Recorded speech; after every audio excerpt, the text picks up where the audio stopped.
T'es grosse, des sales truies, une grosse vache, tout ça, les merveilleuses insultes qu'on balance au gros de toute façon.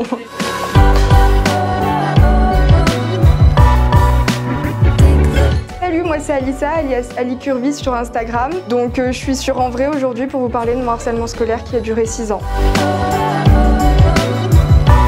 Je m'appelle Alissa, j'ai 19 ans, bientôt 20, toujours compliqué, le cap de la vingtaine.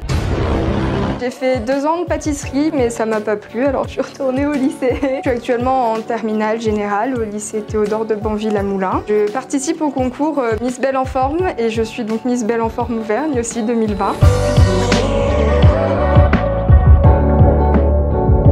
Ça a commencé en 6e, donc les 6 premiers mois de la 6e ça va, parce que tout le monde a un peu peur de tout le monde, donc personne n'ose trop rien dire. Mais après ça a commencé à être des insultes par rapport à mon physique, parce que j'ai toujours été en surpoids, même en obésité. Et du coup ça a été des insultes grossophobes.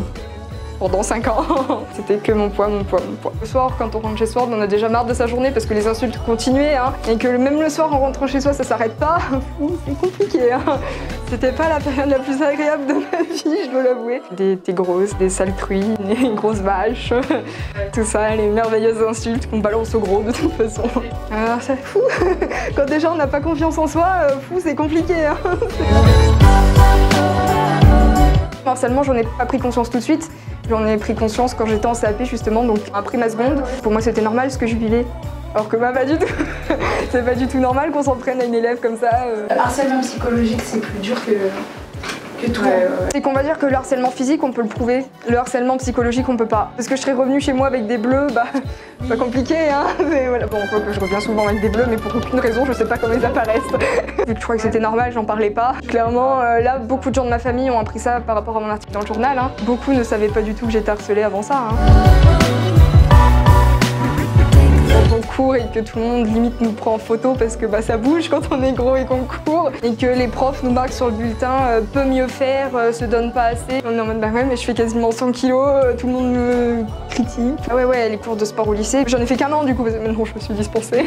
Soit je séchais, soit j'allais à l'infirmerie pour me faire dispenser, soit je trouvais une excuse. J'avais étrangement souvent mes règles. Et à côté de ça, pendant mon apprentissage, je me suis découverte une passion pour le sport. Genre en dehors, j'adore ça. J'allais beaucoup à la salle de sport. J'y allais 6 jours sur 7, 1h30 à chaque fois. C'est juste ça, le sport dans le milieu scolaire, je peux pas. Vraiment, ils m'ont traumatisée sur ça. Du coup, je me sentais pas légitime de faire du sport. Tellement en cours, on me disait que bah, c'était pas fait pour moi. Du coup, j'ai découvert le sport et alors là, c'était révolutionnaire. Ça a changé ma vie, ça aussi. En fait, c'est que petit à petit, je voyais quand même mon corps changer dans le miroir. Ouais. Pas tant que ça non plus, parce que ça, je pourrais pas l'expliquer, mais je ne maigris pas. Mais du coup, je me disais que j'étais comme ça, mais je faisais l'effort d'avoir un mode de vie sain, on va dire, et que si j'étais pas là, même s'il n'y a aucun problème à ça, hein, juste être dans mon canapé comme ça. Du coup, je le vivais beaucoup mieux et du coup, mon rapport à mon corps a beaucoup évolué de manière positive. Apprenez à vous faire confiance et surtout n'écoutez jamais les autres parce que de toute façon, les autres ne sauront jamais qui vous êtes vraiment vous. Et merci beaucoup. Abonne-toi.